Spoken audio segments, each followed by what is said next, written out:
السلام علیکم، ہلسٹا T V کے ساتھ میں ہوں آصف شوکت عباسی۔ جیسا کہ آپ جانتے ہیں ملک پاکستان کے اندر الیکشن کی گیما گیمی ہے 2024 کی۔ ہمارے ساتھ آج موجود ہیں حلقہ NA51 مری سے جمعیت علماء اسلام کے نامزد امیدوار پروفیسر محمد زبیر عباسی صاحب، سابق وزیر اعظم شاہد حسن عباسی صاحب کے حلقے سے الیکشن لڑ رہے ہیں۔ جانتے ہیں کہ ان کا منشور کیا ہے، الیکشن لڑنے کی انہیں کیا ضرورت پڑی۔ السلام علیکم۔ وعلیکم السلام ورحمۃ اللہ وبرکاتہ۔ بہت شکریہ آصف بھائی۔ بھائی صاحب کیسے ہیں آپ؟ الحمدللہ اللہ کا بڑا کرم ہے، فضل ہے ماشاءاللہ۔ سر سب سے پہلے کیا ضرورت پڑی ہے آپ کو الیکشن لڑنے کی؟ سیاست بنیادی طور پہ لوگوں کے مسائل حل کرنے کا ایک طریقے کا نام ہے، ایک رستے کا نام ہے۔ اس رستے پر بہت سے لوگ چل رہے ہیں۔ ہماری جماعت 1919 سے آج تک اس رستے پر چل رہی ہے، اور آج جب پاکستان میں جمعیت علماء اسلام پاکستان جو ہے وہ باقاعدہ سیاست کے رستہ پہ ہے، تو یقیناً صرف اس لیے ہے کہ لوگوں کے عوام کے مسائل کو حل کیا جائے۔ زبیر بھائی صاحب بہت بڑا حلقہ ہے، یہاں سے سابق وزیر اعظم شاہد حسن عباسی صاحب بہت مرتبہ منتخب ہوئے، تقریباً 4 تحصیلیں لگتی ہیں اس حلقے کے اندر، ووٹ یہاں پہ بہت بڑا ووٹ ہے، تو کیا سمجھ رہے ہیں کس حد تک آپ کو کامیابی ہوگی؟ جی الحمدللہ، حلقے کی تمام حدود جو ہے وہ میں نے ابھی کور کی ہے۔ یونین کونسل وائز جو ہے وہ کلر سیداں کو کور کر چکا ہوں، کہوٹا کو کور کر چکا ہوں، کوٹلی ستیاں جا چکا ہوں مکمل طور پہ، اور اب جو ہے وہ تحصیل مری تو چونکہ خود میری ہوم تحصیل تھی، اس حوالے سے آلریڈی اس کے اندر بڑا اچھا سلسلہ موجود ہے۔ سو اللہ کے فضل سے ہم اللہ سے اپنی جو کامیابی ہے اس کے لیے دعا گو ہیں کہ ہم اپنا جو اسلامی نظام کی جو جد و جہد ہے اس کو اپنے ہاں سے اپنے حلقے سے شروع کر سکیں۔ زبیر بھائی صاحب آپ کے مد مقابل راجہ اسامہ اشفاق سرور صاحب بہت ایکٹیو نظر آ رہے ہیں ہمیں، سابق MP میجر لطاف ستی صاحب وہ بہت ایکٹیو نظر آ رہے ہیں، لیکن جمعیت علماء اسلام اس طریقے سے ورک نہیں کر رہی، اتنی ایکٹیو نظر نہیں آ رہے ہیں آپ۔ جو سلسلہ ہمارا ہے وہ کچھ ہماری میڈیا سے تھوڑی دوری کے سبب ہوتا ہے، یعنی ہمارا سوشل میڈیا بھی ذرا کمزور ہے، نیشنل میڈیا یا لوکل میڈیا ویسے ہمیں کور ذرا کم کرتے ہیں، شاید ہم انہیں اتنا فیسینیٹ نہیں کرتے، لیکن سچی بات ہے کہ ہمارے دوست ذرا ٹیکنالوجی سے دور رہتے ہیں، خاص کر سوشل میڈیا سے دور رہتے ہیں، اس کو زیادہ کور نہیں کرتے، جس کے باعث ہمیں عام طور پہ ان مسائل کا سامنا ہے جس قسم کا آپ مجھ سے سوال کر رہے ہیں۔ یقیناً بہت سی ایکٹیویٹیز ہم کر رہے ہیں جو ابھی کور نہیں ہو پا رہی ہیں۔ کیا سمجھ مری کے کون سے اہم مسائل ہے جس پہ آپ کا فوکس ہوگا کہ یہ والے معاملات سب سے پہلے میں حل کروں گا لوگوں کے اور مجھے کامیابی ہو جاتی ہے؟ اس کے اندر مختلف چیزیں ہیں، لیکن اگر میں پرائیورٹی پہ بات کروں تو مری کے اس وقت مسائل میں جو پہلے نمبر پہ مسئلہ ہے وہ مری کے اندر روزگار کا پیدا کرنا ہے۔ یعنی ہمارے مری کے اندر ایکٹیولی بہت سے لوگوں کے پاس اس وقت معیشت کے مسائل ہیں، روزگار نہ ہونے کی وجہ سے پھر ان کے بچوں کی تعلیم کے مسائل پیدا ہوتے ہیں، لوگوں کے لیے ہسپتال کی سہولتوں کے اندر بہت فقدان ہے، بہت جگہوں پہ کمی ہے جہاں ابھی اس کو مزید بہتر ہونے کی ضرورت ہے، ہمارے ہاں رستے نہیں ہیں۔ اور میں چند روز پہلے بھی ایک دوست سے تذکرہ کرتے ہوئے یہ بات کہہ رہا تھا کہ ایک ایسے حلقے کے اندر سے آنا جہاں بہت سے علاقوں میں خاص کر تحصیل مری اور کوٹلی ستیاں کے اندر بہت سے علاقے ایسے ہیں جہاں آج تک پانی کا ایک باقاعدہ نظام گھروں کے اندر نہیں ہے، اور ہماری خواتین جو ہے وہ اپنے سر کے اوپر گاگر لے کر پانی لینے کے لیے جاتی ہیں۔ آج تک اگر ان مسائل کے اندر سے یہ حلقہ نہیں نکلا ہے تو اس کا مطلب ہے ابھی بہت کام کرنے کی ضرورت ہے۔ سو اگر پن پوائنٹ کر کے میں کہوں تو بنیادی ڈیولپمنٹ کے ایشوز سے لے کر روزگار تک بہت سی چیزیں ہیں جن پر ابھی کام ہونے والا ہے۔ بہت ساری یونیورسٹیاں ایسی ہیں جہاں پہ ابھی تک گیس نہیں لگ سکی، مری کے اندر مختلف یونیورسٹیز کی میں بات کر رہا ہوں، کوٹا کی طرف کوٹلی ستیاں کی طرف تو میں نہیں گیا، لیکن مری کے اندر بہت ساری ایسی یونیورسٹیز ہیں جن میں گڑا گلی ایک مری کی اہم ترین یونیورسٹی ہے جو جہاں سے راجہ اسامہ اشفاق سرور صاحب جس حلقے سے الیکشن لڑے ان کا تعلق بھی اسی یونیورسٹی سے ہے، وہاں پہ بھی ابھی تک گیس نہیں لگی، محرومیاں بہت ساری ہیں۔ کیا سمجھ رہے کس طرح آپ یہ محرومیت دور کریں گے؟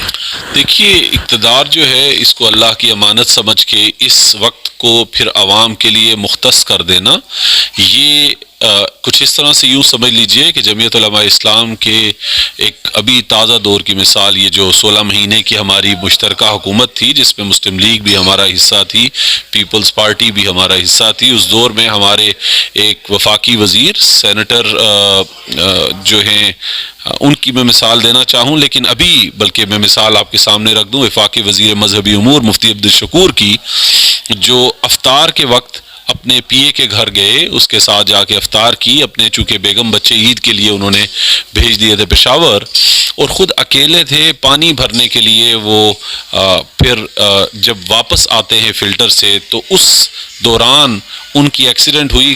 ایک وفاقی وزیر جو اسکواڈ لے کے آگے چل سکتا ہے, جس کو پانی کے لیے کسی کو بھیجنا ہے. آج کے دور میں ابھی مثال بتا دوں آپ کو کہ ہمارا وہ وفاقی وزیر بیچارہ اس حالت میں گاڑی کی ایکسیڈنٹ کی ٹکر سے فوت ہو گیا. تو آج میں جس جماعت کی طرف سے آپ کے سامنے نمائندہ بننے کے لیے آیا ہوں, ہمارے لوگ تو کل وقتی سیاست کو عبادت سمجھتے ہیں, اور ہم یہ سمجھتے ہیں کہ اگر ہم نے مستقل فل ٹائم اس میدان میں انشاءاللہ تعالیٰ اپنا 100% دینے کی کوشش کی تو وہ وقت دور نہیں ہے کہ جب ایک باقاعدہ مدنی ریاست کی طرز پر اسلامی فلاحی ریاست بنا بھی پائیں گے. ملک کی معیشت جس دانے میں کھڑی ہے, کیا سمجھ رہے ہیں مولانا فضل الرحمان صاحب کو اگر اقتدار مل جاتا ہے تو کیا وہ ڈیلیور کر پائیں گے؟ 100% کریں گے. دیکھیے میری بنیادی تعلیم ساری فائنانس کی ہے, اور اس عرصہ میں تقریباً 17 سال سے جب سے میں جمعیت سے منسلک ہوں, خاص کر مولانا صاحب سے بڑی قربت ہے, بڑی خاص نشستیں ہماری ہوتی ہیں. اس عرصے میں میں نے مولانا کا جو ویژن دیکھا ہے یا جمعیت کا جو ویژن ہے, میں 100% آپ کو یہ بتا سکتا ہوں کہ اس تمام مسئلے کے اگر حل کہیں ہیں تو یقیناً جمعیت علماء اسلام کے پاس ہی ہیں, جو آج تک 76 سال میں ٹرائی نہیں ہوا. اور میں شاید ابھی آپ سے جب انافیشل گفتگو کر رہا تھا تو میں نے کہا بھی کہ 342 کے قومی کے ایوان میں اگر 14 سیٹیں دے کر جمعیت علماء اسلام سے اسلام نافذ کرنے کے لیے لوگ ایکسپیکٹیشن رکھیں گے تو یہ بہت بڑی زیادتی ہے. عوام کو یہ چاہیے کہ عوام مولانا صاحب کو 25 سے 30% کا مینڈیٹ دے کر پارلیمان میں بھیجے, تو انشاءاللہ تعالی مولانا صاحب ان چیزوں کا حل نکالیں گے کہ جو 4% پارلیمان کے اندر ہوتے ہوئے بھی اسلامی قوانین کا دفاع کر لیتے ہیں اور پارلیمان میں ہر کسی کو نظر آتے ہیں, یقیناً وہ ہمارے نہ صرف ملک کے معاشی مسائل کا حل نکالیں گے بلکہ ملک کی امن و امان کی صورتحال کو بھی انشاءاللہ تعالی بہترین کریں گے. یہ خیال کس طرح آیا کہ ایک مذہبی جماعت سے میں جا کے الیکشن لڑوں, مذہبی پلیٹ فارم آپ نے استعمال کیا, یہ ذہن میں کیسے خیال آیا؟ میں آج تک جو اپنی پہلی سیاسی جماعت ہے وہ جمعیت علماء اسلام کے اندر سے باہر نہیں نکل پایا. اپنی جو طالب علمی کا دور تھا میرے کالج کے زمانے سے میں نے سیاست جو ہے وہ جمعیت طلباء اسلام کے پلیٹ فارم سے کی, اور پھر اس کے بعد سے لے کر جمعیت علماء اسلام تو اس ایک پلیٹ فارم کو چنا ہے. محسوس ہی نہیں ہوا کبھی کہ شاید کسی ایک اور پلیٹ فارم کو چننا چاہیے. محسوس ہوا تو سب سے پہلے آپ کو بتاؤں گا. جمعیت علماء اسلام کے اندر ورکر کی اہمیت عزت ہے. آپ دیکھ لیجئے میں ایک ورکر ہوں, ایک عام آدمی ہوں. آج آپ کی انٹرویو کے توسط سے بہت سے لوگ مجھے جانیں گے, بہت سے لوگ مجھے دیکھیں گے. میں ایک عام ورکر ہوں جس کو جماعت نے قومی اسمبلی کا ٹکٹ دے دیا. ہمارے ساتھ جو مری کے اندر ارشد عباسی صاحب الیکشن کے لیے آئے ہیں, ایک عام ورکر ہیں جو ہماری یونین کونسل کی سطح پہ سالار رہے ہیں, یعنی بڑی بنیادی سطح سے انہوں نے جماعت کے ساتھ کام کیا. ہمارے اندر حلقہ PP7 میں جو قاضی ہارون صاحب ہیں وہ ختم نبوت کے راولپنڈی ضلع کے جنرل سیکرٹری ہیں. اب آپ اندازہ لگائیے جماعت نے انہیں ٹکٹ دے دیا. جماعت ہمیں نہ صرف ٹکٹ دیتی ہے بلکہ ہمیں بھرپور عزت دیتی ہے, مولانا صاحب سے لے کر تمام ٹاپ لائن قیادت. یعنی آپ اندازہ لگائیے کہ ہمارے جو مرکزی جنرل سیکرٹری ہیں مولانا عبدالغفور حیدری, انہوں نے خود وقت نکالا, اور نہ صرف سابق وزیر اعظم جناب شاہد حقان عباسی جو اب اس حلقے میں خود الیکشن نہیں لڑ رہے, ان سے سپورٹ مانگنے کے لیے ہمارے ہمراہ وہاں تشریف لے گئے, بلکہ مری کے اندر مری کا جو علاقہ پھری ہے وہاں انہوں نے ایک پروگرام بھی کیا اور علماء کرام سے بھرپور طریقے سے مخاطب بھی ہوئے. تو ہمارا مرکز ہمارے کارکن کو بہت زیادہ اہمیت دیتا ہے. اگر کوئی ہمارا ساتھی جمعیت علماء کا حصہ بنے گا تو اسے معلوم پڑ پائے گا کہ یہ کتنی خوبصورت جماعت ہے جہاں ایک لیڈر اور ایک کارکن ایک جیسی عزت رکھتے ہیں. دونوں کی عزت مختلف نہیں ہے. ہاں ان کی مصروفیات کا کوانٹم بعض اوقات کارکن اور لیڈر کے درمیان تھوڑا فرق پیدا کرتا ہے, ورنہ صورتحال تو ان میں بہت اچھی ہے. مولانا صاحب کے بہت زیادہ آپ قریب بھی رہتے, آپ کے اچھے تعلقات بھی ہیں مولانا کے ساتھ, تو کیا سمجھ رہے ہیں کہ کتنی سیٹیں جمعیت علماء اسلام نکال پائے گی قومی کی اور صوبائی چاروں صوبوں کے اندر کتنی سیٹیں نکال سکے گی؟ سوشل میڈیا پہ تو ابھی بہت سے لوگ لکھتے ہیں کہ آج فلاں جماعت سرپرائز دے گی, آج فلاں بندہ سرپرائز دینے لگا ہے, آج ہی کے دن یہ سرپرائز آ رہا ہے. لیکن ایک بات ضرور ہے, میں آپ کو معلومات کی بنیاد پہ بتاتا ہوں. دیکھیے کچھ چیزیں تو ہمیں بھی معلوم ہے اللہ کے فضل و کرم سے. تو جمعیت علماء اسلام سال 2024 کے انتخابات میں سرپرائز ضرور دینے جا رہے خوش نظر آ رہے ہیں. ہیں. جی الحمدللہ. یہ ڈیل تو نہیں ہوئی آپ کی بھی؟ دیکھیے خوش رہنا چاہیے, اللہ کی رضا میں راضی رہنا ڈیل تو نہیں ہوئی کہیں آپ کی بھی؟ دیکھیے اللہ کی رضا میں راضی رہنا چاہیے, اور اللہ تعالیٰ سے جب انسان اچھی توقعات رکھتا ہے تو مخلوق کے بس میں کیا ہے. وہ کیا کہتے ہیں, چند روز پہلے بھی ہم کہیں یہ بات کر رہے تھے, وَمَكَرُوا وَمَكَرَ اللَّهُ, تو پھر ہم کہتے ہیں نا وَاللَّهُ خَيْرُ الْمَاكِرِينَ. تو ہم تو ایک دینی مذہبی سیاسی جماعت کے ایک ادنا کارکن ہیں, تو اللہ کے فضل سے جو عزت اللہ نے دی ہے اس پر یقیناً خوش ہیں. ہاں ہم دوستوں کے ساتھ چلنے والے ہیں, ہم ساتھیوں کے ساتھ چلنے والے ہیں, انشاءاللہ تعالی عوام ہم سے مایوس نہیں ہوں گے. ویسے کیا سمجھ رہے ہیں, میاں صاحب خود آئے یا لائیں گے؟ دیکھیے سیاست ہے, سیاست میں کچھ لوگوں کے لیے کسی وقت میں دروازے بند ہو جاتے ہیں اور کبھی کبھی دروازے کھلتے ہیں. اس وقت تک جب تک دروازے بند ہوں آپ دروازہ کھٹکھٹاتے ہیں, دروازے کو ٹیپ کرتے رہتے ہیں, اور پھر اس وقت تک آپ وہ بات ذہن میں دہراتے ہیں کہ ان اللہ مع الصابرین. مشکل وقت تھا ان پہ, یا شاید اب ہے, ہمیں نہیں پتا. میری سمجھ میں تو حضرت عمر رضی اللہ عنہ کا وہ وقت ہے کہ جب عمر رضی اللہ عنہ کے دور میں یمن سے گروپ آتا ہے, اور عمر رضی اللہ عنہ سے, امیر المومنین حضرت عمر فاروق رضی اللہ عنہ سے وہ لوگ عرض کرتے ہیں کہ اے عمر ہمارے علاقوں میں بارش نہیں ہو رہی, ہمارے کھیت جو ہیں وہ تمام کے تمام ویران ہو رہے ہیں, سوکھے ہو رہے ہیں, ہمارے باغات اجڑ رہے ہیں بارش نہ ہونے کے سبب. تو حضرت عمر تعالیٰ عنہ وہاں ایک گورنر اپوائنٹ کرتے ہیں, وہاں بھیجتے ہیں, اور انہیں کہتے ہیں کہ آپ نے لوگوں کو مسجدوں میں جمع کرنا ہے اور مسجدوں میں باجماعت نمازوں کا سلسلہ شروع کرنا ہے, اور پابندی کرنی ہے, اور اللہ سے توبہ کرنی ہے. اور 6 ماہ کے اندر پھر گروپ آتا ہے اور کہتا ہے اے عمر ہمارے ہاں ہر چیز کی فراوانی ہے, بڑے زبردست حالات ہیں, بارشیں وقت پہ ہیں.